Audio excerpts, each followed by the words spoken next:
ಹಣಕ್ಕಾಗಿ ಗಂಡನ ಹೆಣ ಬೀಳಿಸಿದ ಹೆಂಡತಿ. ಫಸ್ಟ್ ಕನ್ನಡದ ಇದೇ ಕ್ರೈಮ್ ಅಂದ್ರೆ ಕಾರ್ಯಕ್ರಮಕ್ಕೆ ಸ್ವಾಗತ. ನಾನು ಉಮರ್ ಫಾರೂಕ್.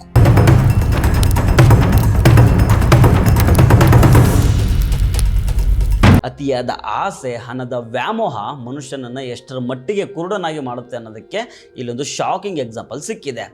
ತಾಳಿ ಕಟ್ಟಿದ ಗಂಡ ಜೀವನ ಪೂರ್ತಿ ಜೊತೆಗಿದ್ದ ಸಂಗಾತಿ ಅಂತ ನೋಡದೆ ಕೇವಲ ಜಮೀನು ಮಾರಿದ ಹಣಕ್ಕಾಗಿ ಪತಿಯನ್ನೇ ಪತ್ನಿ ಅತ್ಯಂತ ಭೀಕರವಾಗಿ ಮರ್ಡರ್ ಮಾಡಿರೋ ಘಟನೆ ಈಗ ಇಡೀ ರಾಜ್ಯವನ್ನೇ ಬೆಚ್ಚಿ ಬೀಳುವಂತೆ ಮಾಡಿದೆ.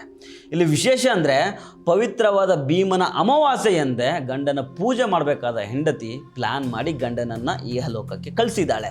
ಕೊಲೆ ಮಾಡಿ ಸೀದಾ ಪೊಲೀಸ್ ಸ್ಟೇಷನ್ಗೆ ಹೋಗಿ ಶರಣಾಗಿದ್ದಾಳೆ. ಹಾಗಾದರೆ ಏನಿದು ಘಟನೆ? ಮರ್ಡರ್ ಮಾಡೋಕ್ಕೆ ಅಷ್ಟೊಂದು ದೊಡ್ಡ ರೀಸನ್ ಏನಿತ್ತು? ಕೊಲೆ ಮಾಡಿದ್ದು ಹೇಗೆ? ಸಂಪೂರ್ಣ ಡೀಟೇಲ್ಸನ್ನು ಈ ವಿಡಿಯೋದಲ್ಲಿ ನೋಡ್ತಾ ಹೋಗೋಣ. ಆದರೆ ಅದಕ್ಕೂ ಮೊದಲು ನೀವಿನ್ನೂ ನಮ್ಮ ಚಾನಲನ್ನು ಸಬ್ಸ್ಕ್ರೈಬ್ ಮಾಡಿಲ್ಲ ಅಂದರೆ ದಯವಿಟ್ಟು ಸಬ್ಸ್ಕ್ರೈಬ್ ಮಾಡ್ಕೊಳ್ಳಿ. ಹಾಗೆ ಈ ವಿಡಿಯೋವನ್ನು ಕಡೆಯ ತನಕ ಮಿಸ್ ಮಾಡದೆ ನೋಡಿ.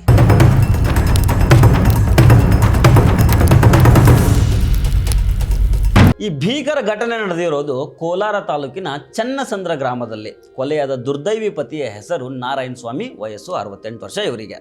ಇನ್ನು ಸ್ವಂತ ಗಂಡನನ್ನೇ ಕೊಲೆ ಮಾಡಿದ ಆರೋಪಿ ಪತ್ನಿಯ ಹೆಸರು ಜಗದಾಂಬ, ವಯಸ್ಸು 58 ವರ್ಷ.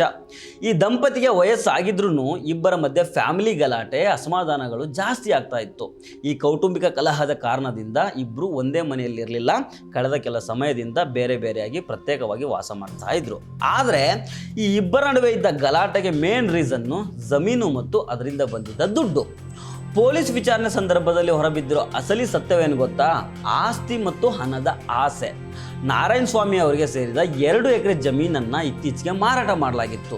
ಜಮೀನು ಮಾರಿ ಬಂದಿದ್ದ ಲಕ್ಷಾಂತರ ರೂಪಾಯಿ ಹಣವನ್ನು ನಾರಾಯಣ ಸ್ವಾಮಿ ತನ್ನ ಪತ್ನಿ ಜಗದಾಂಬೆಗೆ ಕೊಟ್ಟಿರಲಿಲ್ಲ. ಇದು ಜಗದಾಂಬೆಗೆ ಸಿಕ್ಕಾಪಟ್ಟೆ ಕೋಪ ತರಿಸಿತ್ತು. ಅಷ್ಟೇ ಅಲ್ಲ, ನಾರಾಯಣ ಸ್ವಾಮಿ ಬಳಿ ಇನ್ನೂ 2 ಎಕರೆ ಜಮೀನು ಉಳಿದಿತ್ತು. ಖಂಡಿತ ಇವನು ಉಳಿದಿರೋ ಜಮೀನನ್ನು ಯಾರಿಗಾದ್ರೂ ಮಾರ್ಬಿಡ್ತಾನೆ, ನನಗೆ 1 ರೂಪಾಯಿನೂ ಸಿಗೋದಿಲ್ಲ ಅನ್ನೋ ಭಯ ಮತ್ತು ದುರಾಸೆ ಜಗದಾಂಬೆಗೆ ಶುರುವಾಗಿತ್ತು. ಜಮೀನಿನ ದುಡ್ಡು ಸಿಗಲಿಲ್ಲ, ಇದ್ದ ಆಸ್ತಿನೂ ಕೈ ತಪ್ಪಿ ಹೋಗುತ್ತೆ ಅನ್ನೋ ಒಂದೇ ಒಂದು ಕಾರಣಕ್ಕೆ ಗಂಡನನ್ನೇ ಸಾಯಿಸ್ಬಿಡ್ಬೇಕು ಅಂತ ಪತ್ನಿ ಮಾಸ್ಟರ್ ಪ್ಲಾನ್ ಮಾಡ್ತಾಳೆ. ಕೊಲೆ ಮಾಡೋಕೆ ಜಗದಾಂಬೆ ಆಯ್ಕೆ ಮಾಡಿಕೊಂಡಿದ್ದು ಭೀಮನ ಅಮಾವಾಸ್ಯೆ ದಿನವನ್ನು.